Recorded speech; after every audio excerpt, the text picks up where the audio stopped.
ঠিক এই মুহূর্তে দাঁড়িয়ে ইউনিভার্সের কি ব্লেসিং আছে তোমাদের জন্য।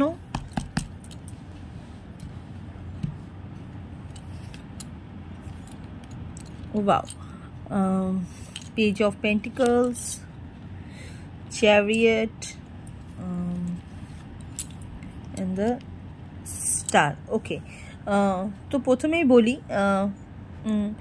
যে যারা এই পার্টিকুলার এই শর্টসটা দেখছো তারা আজকের দিনের জন্য বা এই কদিন যাবত একটু হিল হচ্ছে না, ঠিক আছে। হিলিং এনার্জি তোমাদের কম আছে, সেলফ লাভের এনার্জি বেড়ে আছে, ঠিক আছে। সেলফ লাভটা বেশি আছে, কিন্তু তার সাথে সাথে সেলফ লাভটা শুধু রাখলে হবে না, তার সাথে সাথে কিন্তু একটুখানি ব্যালেন্স আনতে হবে, ঠিক আছে। লাইফে তোমাদের ব্যালেন্সটা ফিরে আসছে, কিন্তু অনেক বেশি হিলিং থাকতে হবে, হিলিং হতে হবে, পজিটিভ থাকতে হবে। পেজ অফ পেন্টিকলসের এনার্জি, যেটাই ভাবছো যেটাই করছো না কেন সেটার মধ্যে কিন্তু একটা পজিটিভ রেজাল্ট তোমরা পাবে।